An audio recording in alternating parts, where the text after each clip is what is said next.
the latest on the Chronicle franchise, Chronicle 2, the sequel to the 2012 science fiction found footage film, where it's about the three high school dipshits who acquired telekinetic powers, and once they get them, they act more like jackasses. And if you've pretty much seen the trailer, you've pretty much seen the movie, because it's one of those movies where they don't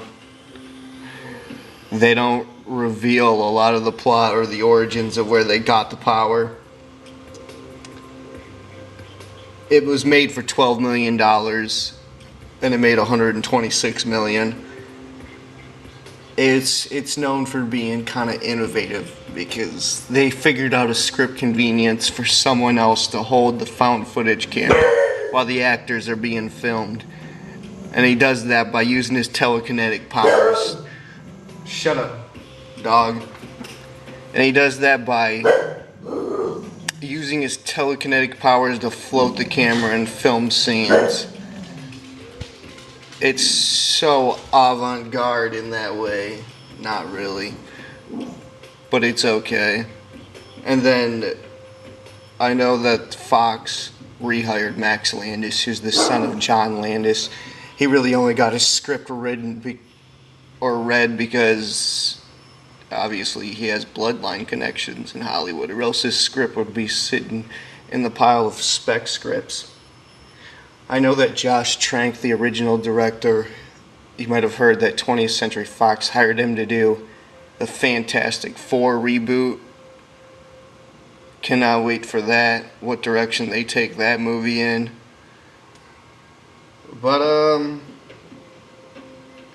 I know that Max Landis, who's only 27 years old, who's writing the sequel script, he gave an interview with IGN where he basically blasted his dad. I guess John Landis commented on it and doesn't even know what he's talking about. It said a bunch of random things like, oh, they want to take it in a newer direction, or they wanted a similar storyline. But Max finally set the record straight somewhat when he said that the studio has bigger expectations, and it's not going to be a quick process, and it's going to be a really dark script, as he described it. He said that 2 or 3 times in the interview.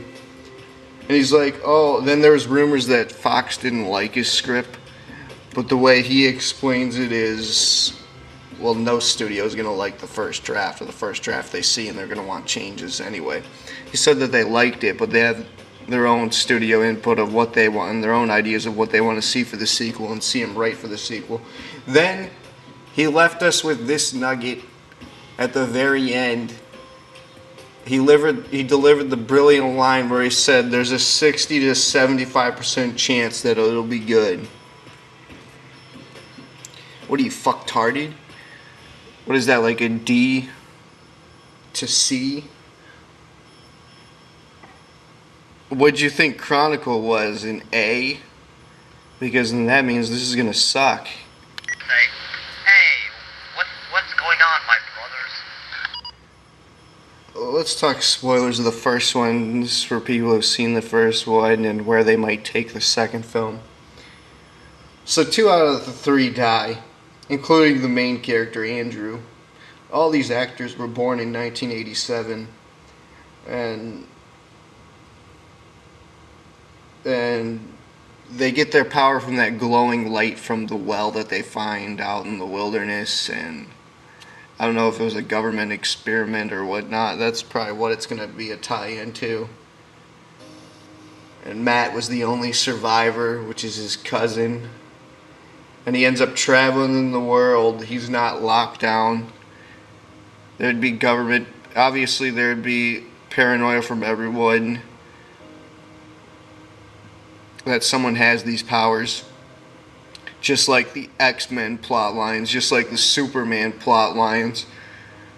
But it's not like a big scale movie like that. It's meant to be like a smaller scale found footage. I don't know what they're gonna do. So there's still a lot of info to go over once it all leaks. But he said it's not gonna be a quick process, so who knows when to expect this.